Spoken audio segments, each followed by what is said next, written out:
BHDS 183 paper का नाम है अनुवाद, सिद्धांत और प्रविधि। इस पेपर में 2 खंड हैं। खंड 1 अनुवाद का परिचय और साहित्य अनुवाद, इसमें 6 यूनिट हैं। खंड 2 प्रशासनिक अनुवाद और पारिभाषिक शब्दावली, इसमें कुल 4 यूनिट हैं। तो देखते हैं इस पेपर के बारे में।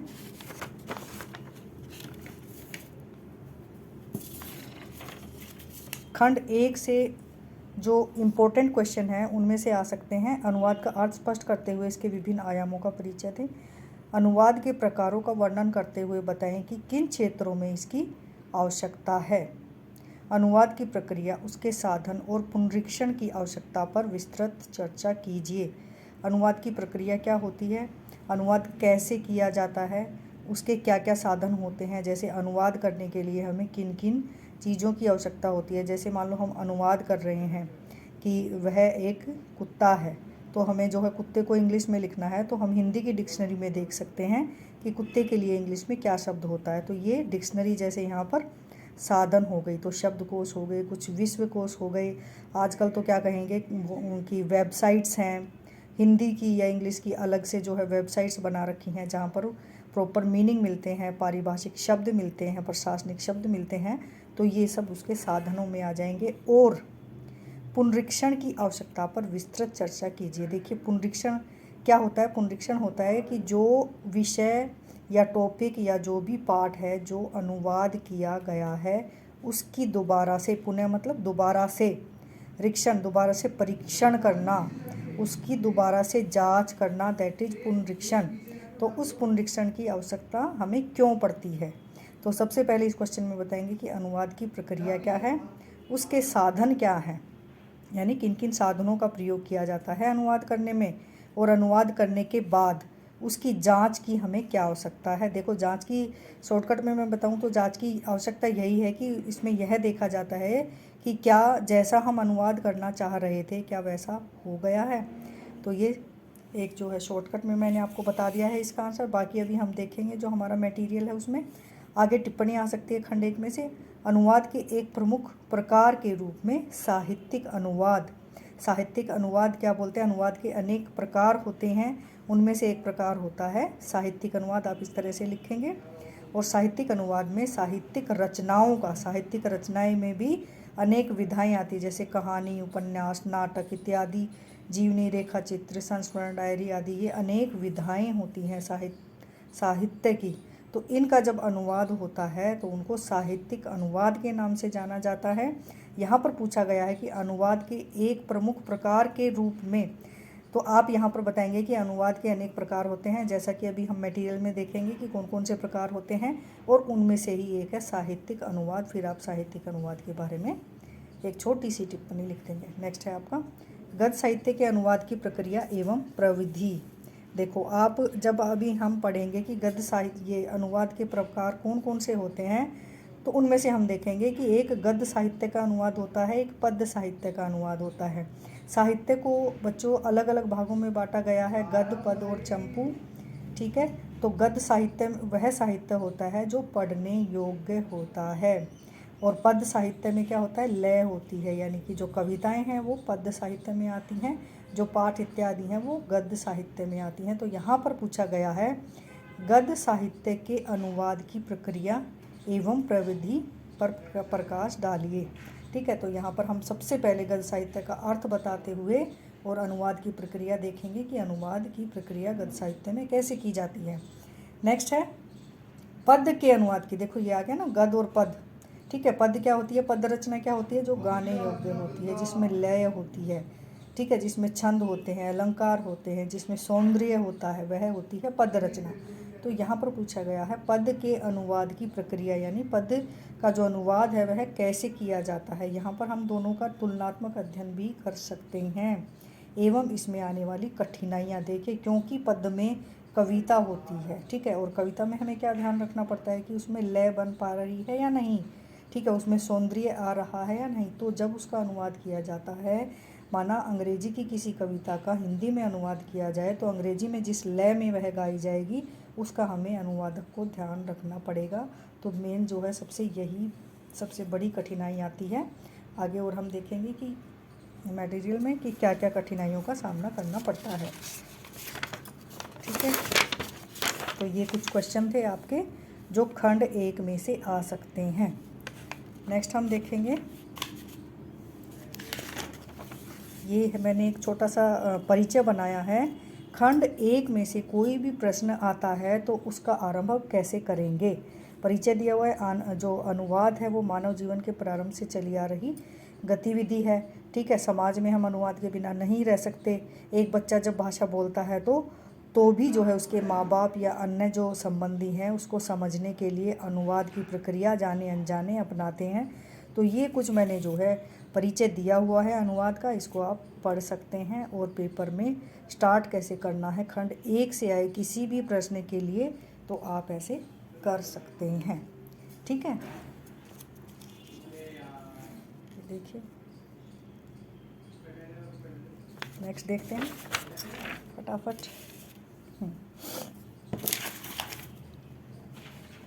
नेक्स्ट देखिए, जो आपका स्टडी लर्निंग मटेरियल है उसमें इकाई 1 दी हुई है अनुवाद, स्वरूप और आयाम। फिर उसके ये कुछ पॉइंट दिए हुए हैं या रूपरेखा दी हुई है। अनुवाद का अर्थ एवं परिभाषा हम देखेंगे इसमें मटेरियल में, इसकी व्युत्पत्ति कैसे होती है अनुवाद की, और इसका अर्थ और परिभाषा क्या होते हैं।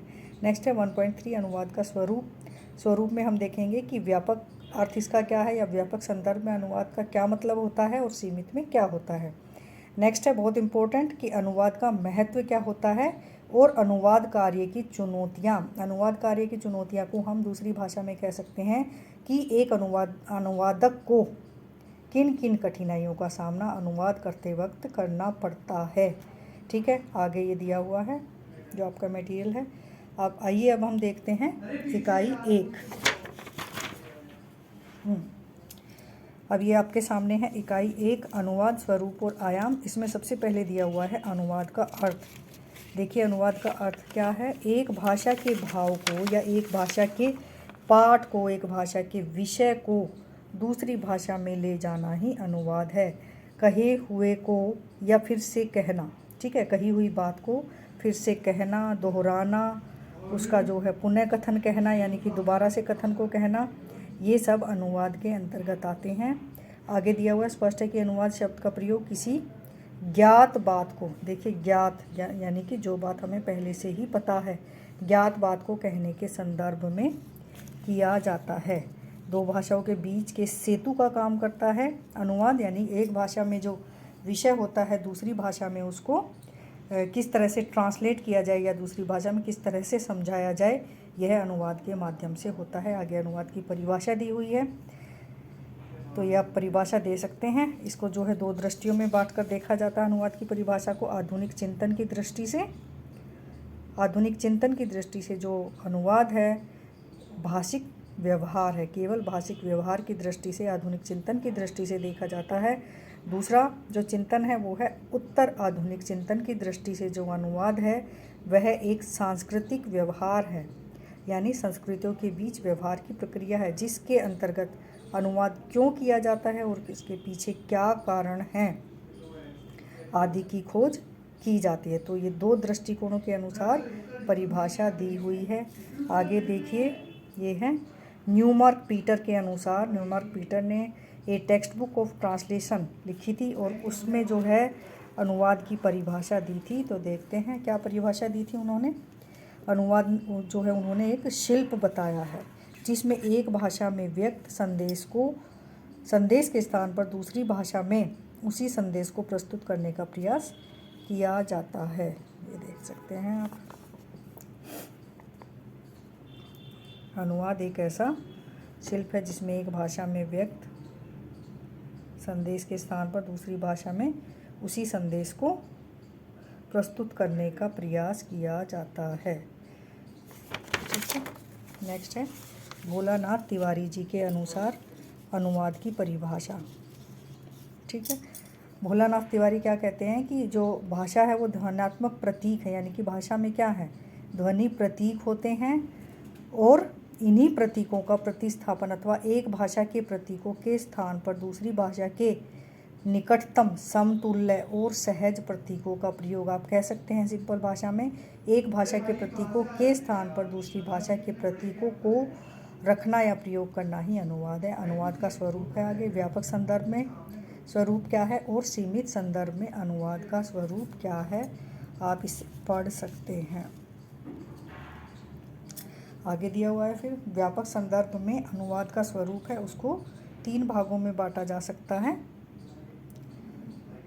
अंतर्भाषिक अनुवाद, इंट्रालिंग्वल, अंतर्भाषिक अनुवाद, इंटरलिंग्वल ट्रांसलेशन, और अंतर प्रतीकात्मक अनुवाद, इंटरसिमियोटिक ट्रांसलेशन। तो ये 3 जो है भाग किए गए हैं व्यापक स्तर पर अनुवाद के। आगे देखते हैं।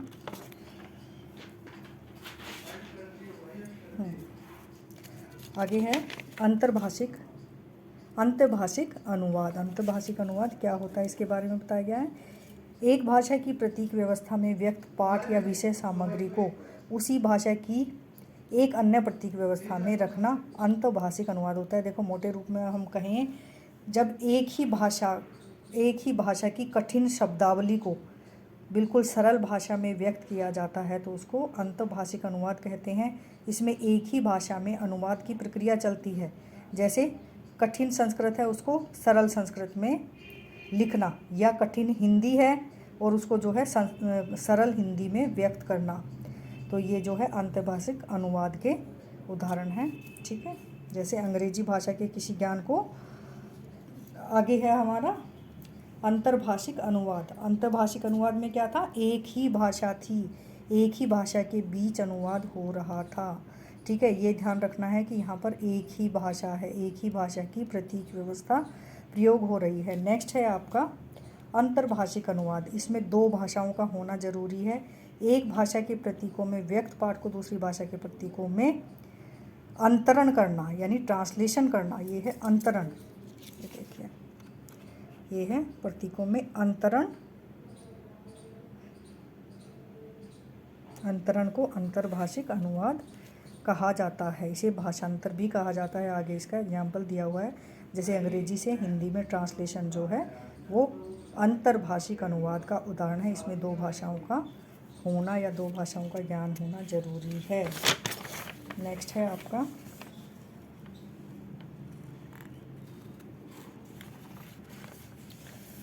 देखिए इसके बीच जो है ये अंतर दे रखा है दोनों भाषाओं के बीच, अंतर्भाषिक अनुवाद और अंतर्भाषिक अनुवाद। ये लिख देती हूँ मैं, ये है अंतर्भाषिक और ये है अंतर्भाषिक, यानी 2 भाषाओं के बीच जो है ये कुछ अंतर दिए हुए हैं, आप देख सकते हैं। ठीक है, इसमें 1 भाषा होती है, इसमें 2 भाषाएं होती हैं। आगे आप पढ़ सकते हैं इसको। इसका PDF भी मैं दे दूँगी डिस्क्रिप्शन बॉक्स में।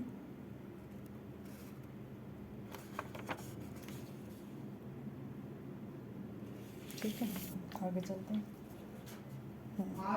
तीसरा है हमारा अंतर प्रतीकात्मक अनुवाद। ये तीसरा पार्ट है व्यापक संदर्भ में। ठीक है, इसको पढ़ेंगे आप।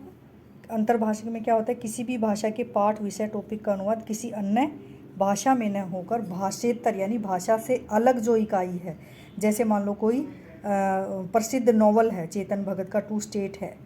ठीक है, तो उस पर क्या हुआ कि उस पर जो है एक फ़िल्म बना दी गई 2 स्टेट नाम से। इसी तरह से रजनीगंधा जो फिल्म आई थी वो मन्नू भंडारी के उपन्यास पर आधारित थी। तो इसमें होता क्या है अंतर प्रतीकात्मक में कि भाषा की सीमाएं टूट जाती हैं इसमें, यानी भाषा से अलग जो इकाई है धारावाहिक के रूप में, फिल्म के रूप में, आजकल तो जो है जो सीरीज़ आई हुई हैं उनके रूप में घटना को या विषय को प्रस्तुत किया जाता है। तो ये जो प्रस्तुत करने के लिए जो मटेरियल लिया जाता है वो किसी उपन्यास, कहानी या जीवन की कोई भी सत्य घटना हो सकती है। तो इसको बोलेंगे अंतर प्रतीकात्मक अनुवाद। तो इसका जो है जीवन में बड़ा महत्व है। सिनेमा जगत में तो हम देखते हैं कि जो वेब सीरीज आती हैं वो अंतर प्रतीकात्मक अनुवाद का जीता जागता उदाहरण है। ठीक है, तो इसको आप यहाँ से लिख सकते हैं।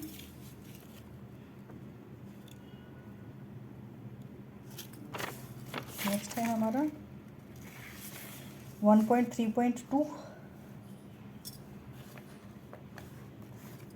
इसमें क्या था, अनुवाद का सीमित संदर्भ। ये टॉपिक दिया हुआ है आपका स्टडी लर्निंग मटेरियल है उसमें कि सीमित संदर्भ क्या है। देखो हमने ऊपर जो है एक अनुवाद का व्यापक संदर्भ में हमने 3 डिवीज़न देखी हैं अभी, अंतर्भाषिक, अंतर्भाषिक और प्रतीकात्मक। अब ये जो अनुवाद का सीमित संदर्भ है इसमें देखेंगे कि सीमित संदर्भ के अनुसार अनुवाद केवल एक भाषिक क्रिया है जिसके अंतर्गत स्रोत भाषा के पाठ का लक्ष्य भाषा में अंतरण किया जाता है। तो लक्ष्य भाषा क्या होती है और स्रोत भाषा क्या होती है ये मैंने बता रखा है। आगे देखिए, सीमित संदर्भ में अनुवाद के आयाम, पाठधर्मी अनुवाद है, दूसरा है आपका प्रभावधर्मी अनुवाद है, ठीक है। 2 जो है इसमें आते हैं सीमित संदर्भ में पाठधर्मी, ये है आपका प्रभावधर्मी, पढ़ सकते हैं आराम से। इसके बाद आता है हमारा महत्व प्रश्न, अनुवाद का महत्व है, किसी भी तरह दे सकते हैं ये। अनुवाद का क्या महत्व है, अनुवाद करते में क्या महत्व है, तो सबके लिए आंसर शिक्षा के क्षेत्र में, पर्यटन के क्षेत्र में, ठीक। आगे है, पढ़ सकते हैं आप वीडियो को खोज करके। आगे है आपका प्रशासनिक क्षेत्र में अनुवाद, जनसंचार माध्यमों में, साहित्य जगत में अनुवाद महत्व है, सूचना प्रौद्योगिकी में अनुवाद का महत्व, अनुवाद चुनौती क्या क्या हैं। उसके बाद 2 भाषाओं ज्ञान के साथ साथ संस्कृत का भी ज्ञान होना इसमें चाहिए या ज्ञान होता है। आगे है सरल, सहज, प्रभावपूर्ण भाषा, अनुवाद में नीरसता की झलक नहीं होनी है, नीरसता न झलके, ये पढ़ सकते हैं आप। और भाषा की बारीकियों की समझ होनी चाहिए। ये सब क्या पढ़ रहे हैं हम, अनुवाद कार्य की चुनौतियाँ, ठीक है। और ऊपर हमने क्या पढ़े थे कि किन किन क्षेत्रों में इसका प्रयोग किया जाता है। और ये क्या है कि एक अनुवादक को क्या क्या बातें ध्यान रखनी चाहिए या क्या क्या चुनौतियों का सामना करना पड़ता है अनुवादक को, ठीक है। ये आप देख सकते हैं, ये देखिए।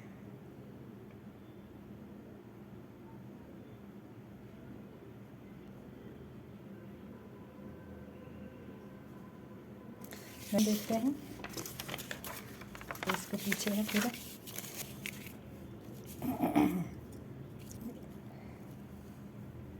ये हो गई हमारी इकाई 1। इसी तरह से अब हम जल्दी से इकाई 2, ये है आपकी इकाई 2। ये आपका स्टडी लर्निंग मटेरियल है, उसकी रूपरेखा हुई है। ये आपके पास बुक भी होगी, उसमें भी देख सकते हैं। देखते हैं अनुवाद के प्रकार एवं क्षेत्र यूनिट का नाम है, यूनिट 2 है। इसमें सबसे पहले अनुवाद के प्रकार दिए हुए हैं। अलग विद्वानों के अनुसार अनुवाद के कौन कौन से प्रकार होते हैं। शाब्दिक भावानुवाद पर्याय के आधार पर रोमन जैकबसन के अनुसार दिए हुए हैं और भोलानाथ तिवारी के अनुसार अनुवाद के प्रकार दिए हुए हैं। आगे पे हैं, फिर आगे जो है समअप किया हुआ का अनुप्रकार, भारतीय पाश्चात्य अनुवाद चिंतकों के अनुवाद के अलग अलग प्रकार बताए गए हैं, लेकिन निश्चित तौर पर हम इनको इतने भागों में बांट सकते हैं। शब्द प्रति शब्द अनुवाद, यानी कि इसमें एक शब्द का अनुवाद होता है, यानी कि शब्द के अनुसार ही अनुवाद चलता है। एग्जाम्पल दिया है, स्रोत शब्द जो अनुदित हैं, ठीक है। शब्द आगे इकाई वाक्य होता है, इसमें क्या होता है, वाक्य को ध्यान में रखकर अनुवाद किया जाता है, जबकि उसको शब्द में ध्यान रखकर किया जाता था। आगे हैं भावानुवाद क्या होता है और छायानुवाद क्या होता है, ये बताया गया है।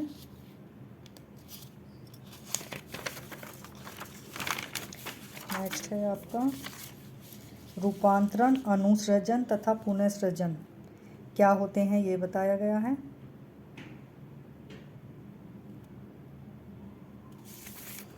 नेक्स्ट है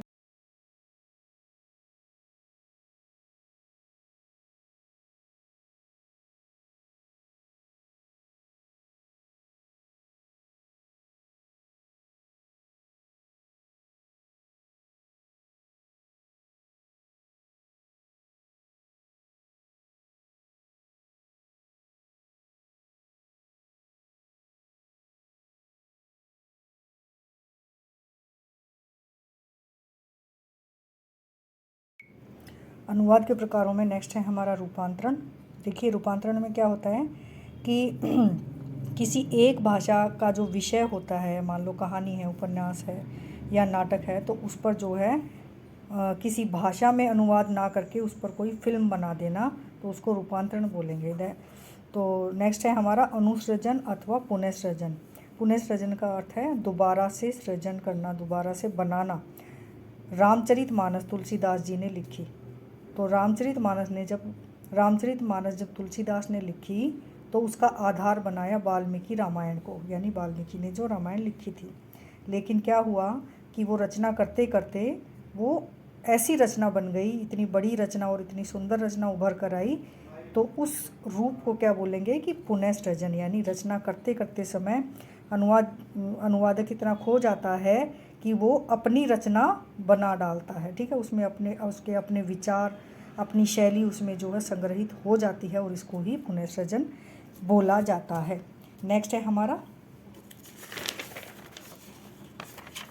6 हो गए। ये है हमारा टीकानुवाद। टीकानुवाद का मतलब टीका करना, यानी जब एक भाषा होती है और उसी भाषा के जो विषय होता है या कोई पाठ होता है और उसकी टीका रूप में, उसकी आलोचना रूप में या उसको सरल भाषा में जब उसी भाषा में व्यक्त कर दिया जाता है तो उसको टीकानुवाद कहते हैं। संस्कृत में अनेक टीकाएं उपलब्ध हैं, यानी संस्कृत की ही दुरूह या कठिन भाषा को सरल भाषा में बनाना टीकानुवाद है। नेक्स्ट है सारानुवाद। सारानुवाद में क्या होता है कि समरी टाइप दे दी जाती है। आप सब लोग विद्यालय से आए हैं या अंग्रेजी भी पढ़ते हैं, तो आपने देखा होगा कि जो अंग्रेजी के बड़े बड़े उपन्यास होते हैं तो उनकी एक समरी टाइप दे दी जाती है, तो उसी को सारानुवाद बोला जाता है, यानी उसमें सार को लिखा जाता है। नेक्स्ट है आशु अनुवाद। देखो आशु अनुवाद क्या है कि जब दो भाषाओं के दो अलग अलग भाषाओं के लोग जब मिलते हैं और वो एक दूसरे की भाषा को नहीं समझते, तो क्या होता है कि दो भाषी की ज़रूरत होती है, यानी एक ऐसे व्यक्ति की ज़रूरत होती है जिसको दोनों ही भाषाएं आती हों। तो वह व्यक्ति क्या करता है कि पहला व्यक्ति अपनी भाषा में, मान लो जो है वो फ्रेंच भाषा में बोल रहा है, तो उसको जो दुभाषिया होता है, जो अनुवादक होता है, उसको फ्रेंच भाषा आती है, तो वो फ्रेंच का ट्रांसलेट करके, और दूसरा है हिंदी भाषी को बताएगा, यानी फ्रेंच को हिंदी में ट्रांसलेट करके बताएगा। फिर हिंदी भाषी जवाब देगा तो उस हिंदी भाषा को फ्रेंच में ट्रांसलेट करके बताएगा, तो इसको आशु अनुवाद बोला जाता है। ये आप इसके बारे में पढ़ सकते हैं यहाँ पर।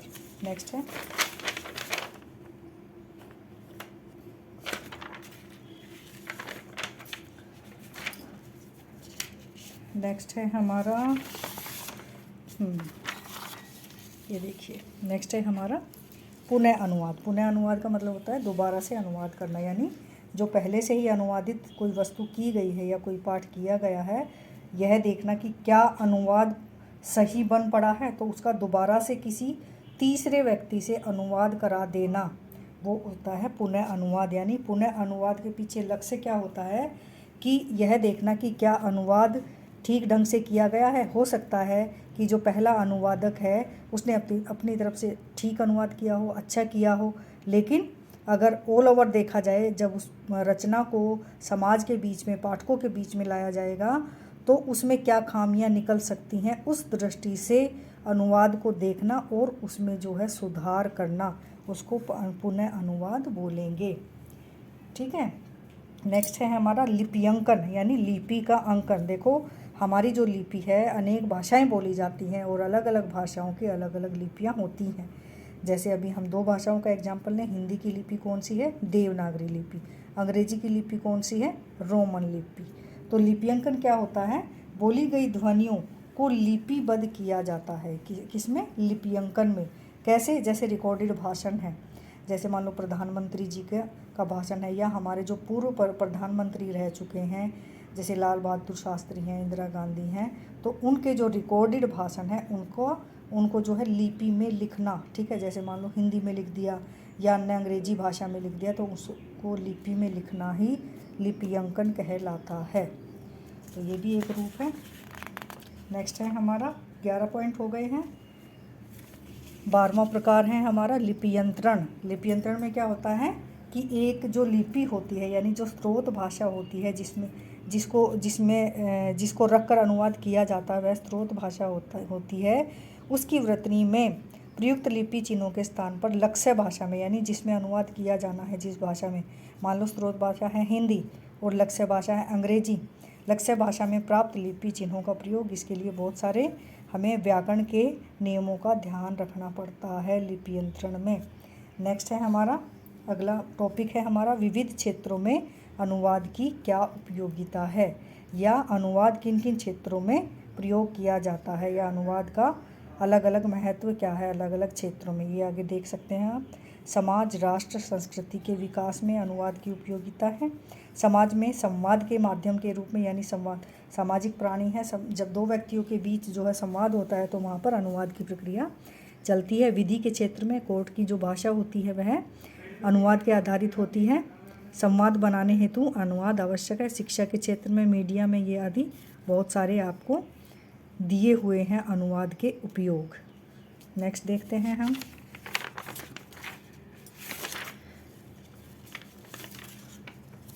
आगे आता है आपका 2.4 अनुवाद किन किन क्षेत्रों में किया जाता है, या अनुवाद के विभिन्न आयाम क्या हैं। तो आप ये लिखेंगे कि प्रशासनिक क्षेत्र में अनुवाद किया जाता है। बार बार देखो वही बातें आ रही हैं लेकिन लैंग्वेज अलग है, ठीक है। तो आपको थोड़ा सा मटेरियल ही इकट्ठा करना है, तैयार करना है, और क्वेश्चन कैसे भी घुमा फिरा के आए तो आप उसको अच्छे से लिख सकते हैं। देखिए आगे, इन्फॉर्मेशन लेने के लिए प्रशासनिक साहित्य की भाषा का स्वरूप क्या होता है, औपचारिकता से परिपूर्ण होती है, और ये सारी विशेषताएं प्रशासनिक साहित्य की भाषा के स्वरूप में लिख सकते हैं। आगे है आपका 2.4.2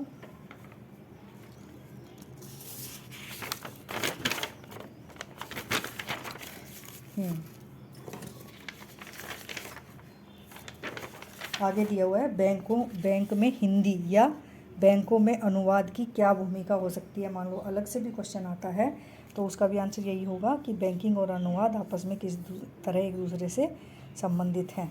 तो ये आप देख सकते हैं कि बैंक में जो फार्म होते हैं या जो चेक बुक होती है या जो हमें जो है ट्रांजैक्शन जो करना होता है बैंक में जाके, तो उसके लिए हिंदी और अंग्रेजी दोनों की ही सुविधा होती है। जो फॉर्म होते हैं वहाँ पर वो दोनों ही भाषाओं में होते हैं, ठीक है। तो अनुवादक से अपेक्षाएं क्या क्या होती हैं ये एक बॉक्स में मैंने दिया हुआ है। मुझे इम्पोर्टेंट लगा तो मैंने यहाँ पर दे दिया कि ये गुण होने चाहिए।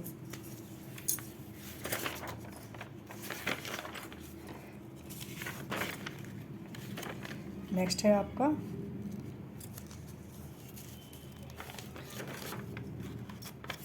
देखिए, अनुवाद जो है किन किन क्षेत्रों में किया जाता है, या किन किन क्षेत्रों में अनुवाद उपयोगी है, या अनुवाद के विभिन्न आयाम कौन से हैं।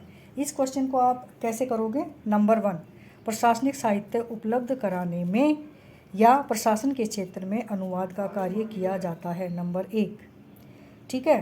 फिर है आगे नंबर 2, बैंकिंग क्षेत्र में अनुवाद का कार्य किया जाता है, क्योंकि हमारा क्या क्वेश्चन है कि किन क्षेत्रों में अनुवाद का उपयोग किया जाता है, तो बैंकिंग क्षेत्र में अनुवाद का प्रयोग किया जाता है। नेक्स्ट है आपका दो पॉइंट हो गए। उसके बाद है आपका विधि के क्षेत्र में अनुवाद का प्रयोग किया जाता है। आप जो क्वेश्चन आया है उससे अपनी लाइनों को जोड़िए। मीडिया के क्षेत्र में अनुवाद का उपयोग किया जाता है, इस पर एक अलग क्वेश्चन भी आ सकता है। तो मीडिया में जो हो सकता है उस पर मैंने बनाया है एक नोट कि कैसी भाषा होनी चाहिए और क्या क्या मीडिया में यूज़ होता है। जैसे विज्ञापन है, सूचना प्रधान विज्ञापन होते हैं कुछ, जैसे स्वच्छता को लेके जागरूक करना, या परिवार नियोजन को लेके जागरूक करना, स्वास्थ्य योजनाओं को लेके जागरूक करना, और दूसरे होते हैं व्यापारिक जानकारी देना, जैसे कोई प्रोडक्ट है उसको बेचने के लिए व्यापारिक विज्ञापन किए जाते हैं। तो इनकी भाषा अलग होती है और इनकी भाषा अलग होती है, दोनों की भाषाओं में अंतर होता है। तो ये आप इस तरह से अगर मीडिया पर अलग से आए तो उस पर आप ये लिख सकते हैं। नेक्स्ट है 5वां कि और किस क्षेत्र में कर सकते हैं, सृजनात्मक साहित्य के क्षेत्र में इसका उपयोग किया जाता है। सृजनात्मक साहित्य क्या होता है, कविता, नाटक, कहानी इत्यादि जो है एक भाषा से दूसरी भाषा में अनुवाद करना, उसको जो है सृजनात्मक साहित्य बोलते हैं। उसमें भी अनुवाद का कार्य किया जाता है। ठीक है, हमारे सामने शेक्सपियर की अनेक रचनाएं हैं जो हिंदी में हम पढ़ते हैं, तो वो क्या क्या है उसका जो परिणाम, किस परिणाम के स्वरूप हमारे सामने आई, वो अनुवाद के परिणाम स्वरूप ही हमारे सामने आई है ना। तो ये सृजनात्मक साहित्य हो गया।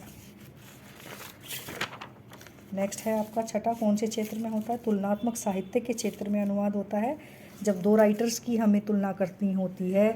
जैसे अभी भारतेंदु युग की और द्वितीय युग की आप तुलना कर सकते हो, भारतेंदु युग की छायावाद से तुलना कर सकते हो। इसी तरह से अनेक राइटर्स हैं, उनकी तुलना कर सकते हो कि प्रेमचंद और जो है शेक्सपियर में क्या समानता है, या प्रेमचंद और गोर्की में क्या समानता है।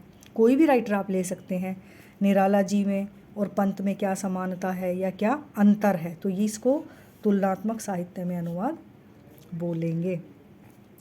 शिक्षा के क्षेत्र में अनुवाद, शिक्षा के क्षेत्र में तो अनुवाद की भूमिका आपको पता ही है कि शिक्षा जो प्रौद्योगिकी है, सूचना प्रौद्योगिकी, ICT information and communication technology जो है नई है, नए नए यंत्र आ रहे हैं हमारे सामने और नई नई जो है जो टूल्स हैं उनसे हम अवगत हो रहे हैं। जैसे फेसबुक है, ट्विटर है, या आपका जो सेल फ़ोन में जो इमोजीज बने होते हैं, ठीक है, वो भी एक जो है अनुवाद का ही रूप है।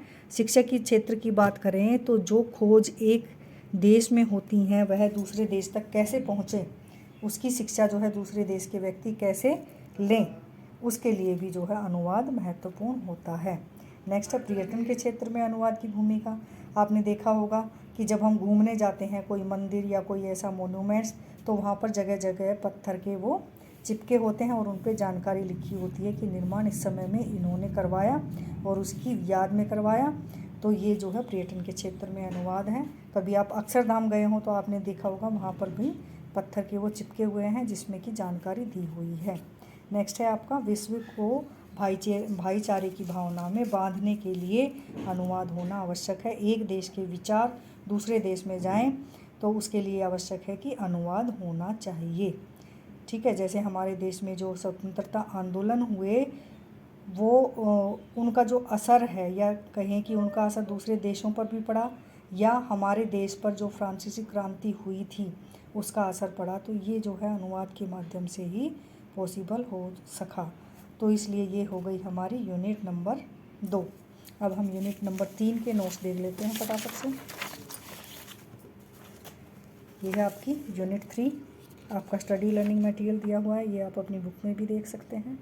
नेक्स्ट देखते हैं, यूनिट 3 का नाम है 3.2 अनुवाद प्रक्रिया। अनुवाद प्रक्रिया के चरण कौन कौन से, यानी अनुवाद का जो प्रोसेस होता है वह कैसे किया जाता है, उसके कौन कौन से स्टेप होते हैं, तो ये आप देख सकते हैं। सबसे पहले है पाठ का अध्ययन करना। जो अनुवादक होता है उसको सबसे पहले पाठ का अध्ययन करना चाहिए, या जिस भी विषय का ट्रांसलेशन करना है उसका पढ़ना चाहिए। फिर पाठ का विश्लेषण करना चाहिए, पाठ का एनालाइज करना चाहिए कि उसमें क्या बात कही गई है। उसके बाद देखते हैं भाषांतरण का चरण। तीसरा जो चरण है वो आता है भाषांतरण का चरण। चौथा आता है प्रतिस्थापन का चरण, कि दोनों भाषाओं की संस्कृतियों के साथ क्या न्याय हुआ है, प्रतिस्थापन की क्रिया कहते हैं इसको। ठीक है, तो ये आप देख सकते हैं यहाँ से।